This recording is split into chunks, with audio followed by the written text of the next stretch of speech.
Okay, she's apart. Let's see what we got here. Safety notes.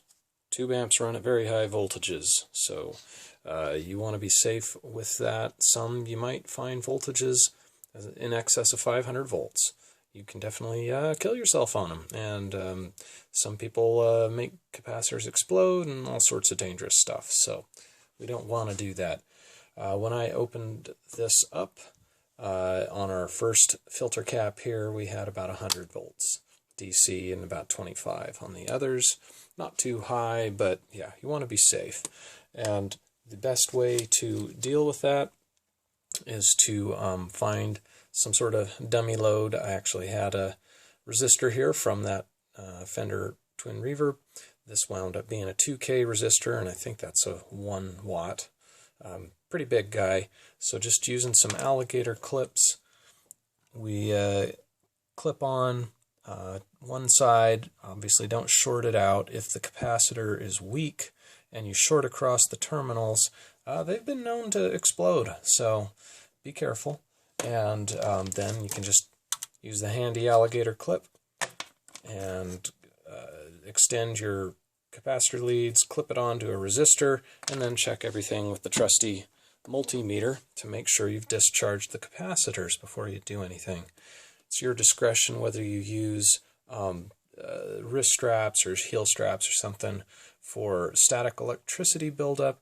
There's only op amps in here, no microprocessors, so I'm not terribly worried about that. Disassembly notes on this Johnson Loredo. Let's see, the first thing is you're going to have a million washers and stuff, and so when we don't want to break anything disassembling it, and I'm sorry, I'm trying to find the right part. So on this LED lamp here, there's a funky little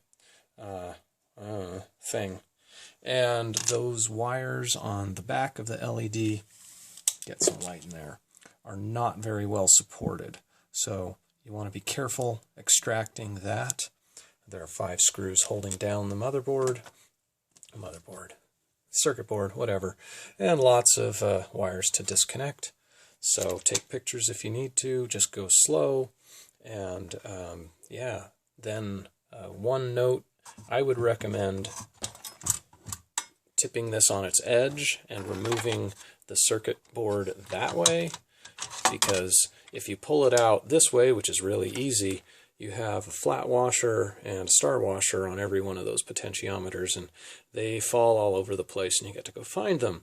Ask me how I know. So anyway, got the board out, checked all the parts, and finally know what we need to do. So let me get this camera stand set up, and we'll take a look at what we got.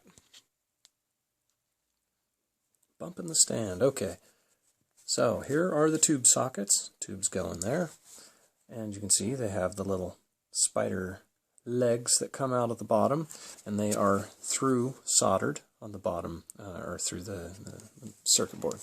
So the challenge is anytime we want to interface with one of these pins, we have a through soldered connection and not a lot of meat to work with here.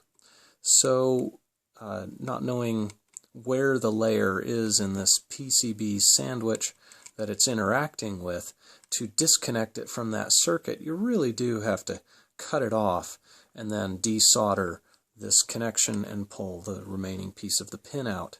So the trick in doing these kind of modifications is to only take the minimum amount of cutting out here to allow you to desolder and pull that pin, and leaves you a little bit of a tab that you can then solder another wire to. So you can see here, this was the cathode connection on the power tubes going to ground, and what I needed to do to check bias on the power tube settings was insert these 1 ohm resistors in series between the cathode and ground. So for every volt that develops on those resistors as an amp flowing through the cathode circuit, and the goal was 20 to 25 milliamps at idle, so that should be 20 to 25 millivolts on these resistors, and the insulation's back far enough that you can put your multimeter leads on them. So they kind of dangle out. It's not pretty, but I have wire ties that hold everything in place pretty well when the amp's put together. So the way I cut those pins out and desoldered them and then jumpered that wire on is what we need to do on our new circuit design. So here we go. I'm going to knock the phone over. Okay. So we're going to remove the connection on pin 2. This is a grid connection on the first triode of the first tube.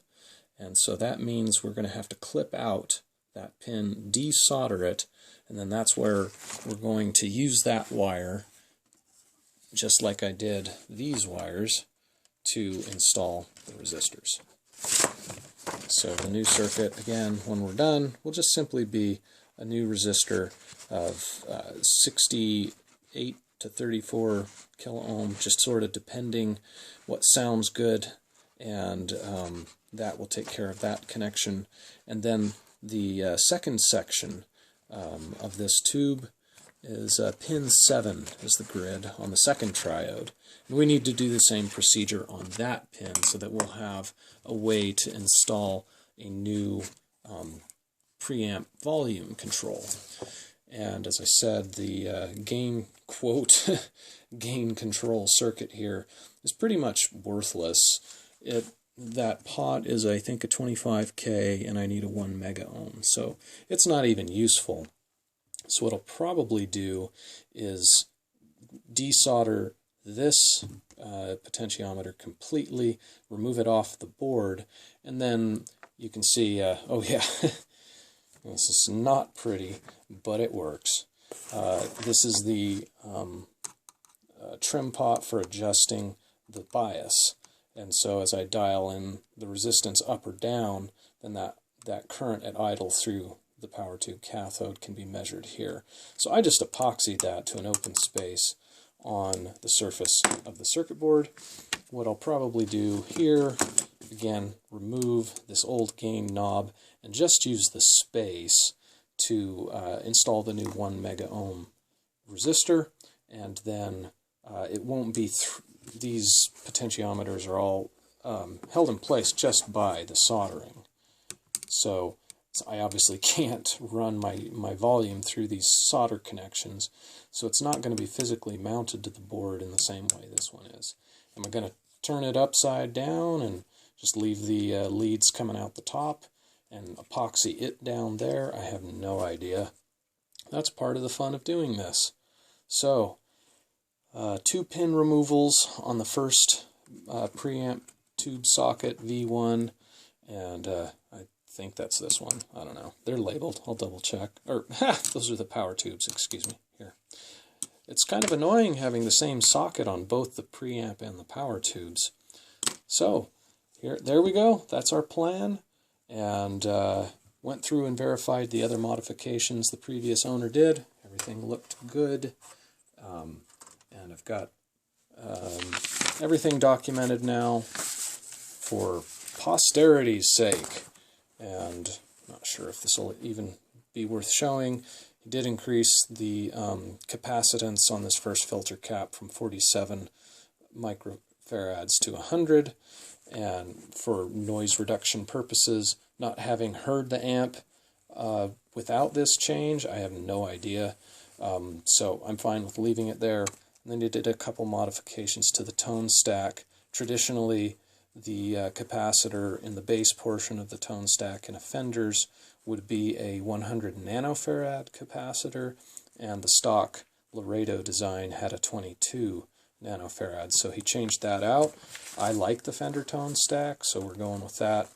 And then he also added a jumper on the mid-range potentiometer in the tone stack, which again corresponds with the traditional Fender tone stack design from the twin reverb. The pots are a little different, but close enough for now. I think getting rid of the built-in unbypassable, that's a word, distortion circuit, and adding a true preamp volume control is just going to be night and day. And of course I didn't give you a previous example, but you can hear other people playing these on various places on the internet. I think it has potential to sound much, much better by keeping this section just a clean, straightforward amplifier, and then use whatever pedal or effects processor you want to get exactly the distortion sound you want, and leave that crap out of here. We want to be able to overdrive tubes. That's why we do this. So, okay, there we are. Planning done. Now all I have to do is actually do the work. So that'll be in the next one. Thanks.